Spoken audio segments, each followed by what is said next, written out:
Everyone, hi, I am CS Priya Jain. Financial and business literacy में आपका स्वागत है।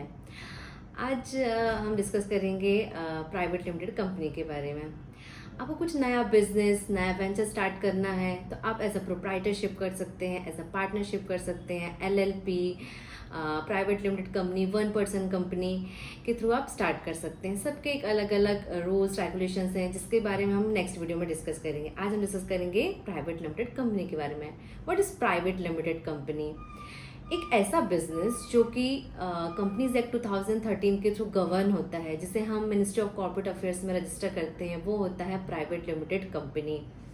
उसमें कुछ रिस्ट्रिक्शन होते हैं कि मिनिमम उसमें कैपिटल होनी चाहिए। पहले 1 लाख का एक इसमें रेगुलेशन था, बट आफ्टर अमेंडमेंट, अभी कुछ टाइम पहले अमेंडमेंट आया, उसमें एक मिनिमम कैपिटल की कोई भी रिक्वायरमेंट नहीं है। उसमें मिनिमम 2 डायरेक्टर्स होने चाहिए।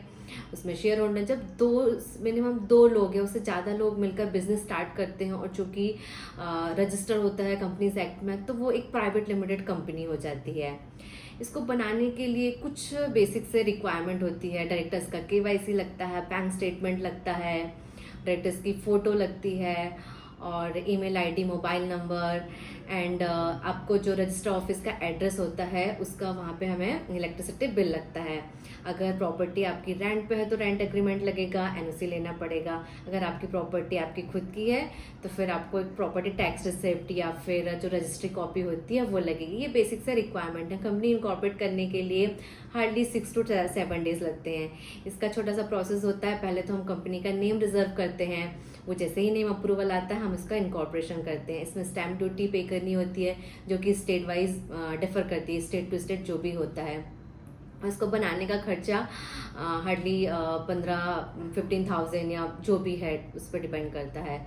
एंड इसके बहुत सारे कुछ एडवांटेजेस भी हैं, कुछ डिसएडवांटेज भी हैं जो कि मैं आपको बाद में बताऊंगी। तो इसका सबसे बड़ा एडवांटेज होता है इसकी लायबिलिटी लिमिटेड होती है।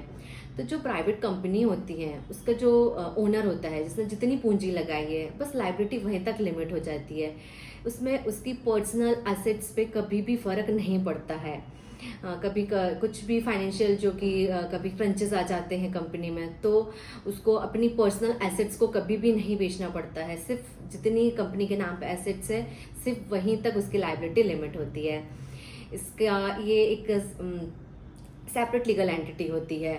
मतलब कभी कंपनी में डायरेक्टर हो ना हो, आपका बिजनेस चलता रहेगा। उनके होने ना होने से आपका बिजनेस कभी बंद नहीं होगा।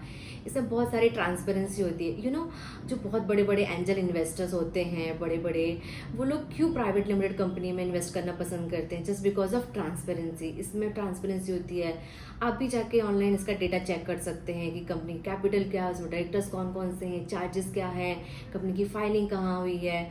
दैट्स वाई बहुत सारे लोग इसमें इन्वेस्ट करना पसंद करते हैं। टेंडर्स भी निकलते हैं तो प्राइवेट लिमिटेड कंपनी को ज़्यादा ऑफर दिया जाता है।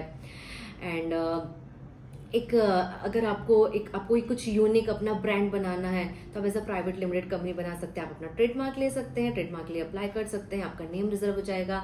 इस नाम से कभी कोई कंपनी नहीं बना सकता। फिर आपका एक यूनिक आइडेंटिटी हो जाती है। एंड डिसएडवांटेजेस भी होते हैं, वो भी बहुत कम होते हैं। बहुत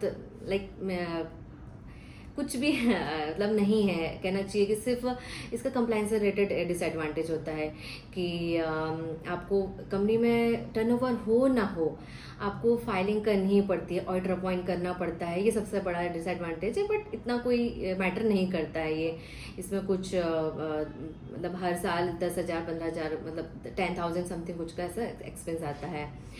आई होप आपको ये मेरा वीडियो अच्छा लगा हो, और कभी आपको कंपनी से रिलेटेड कोई भी क्वेरी हो तो आप मुझे कांटेक्ट कर सकते हैं। And thank you so much.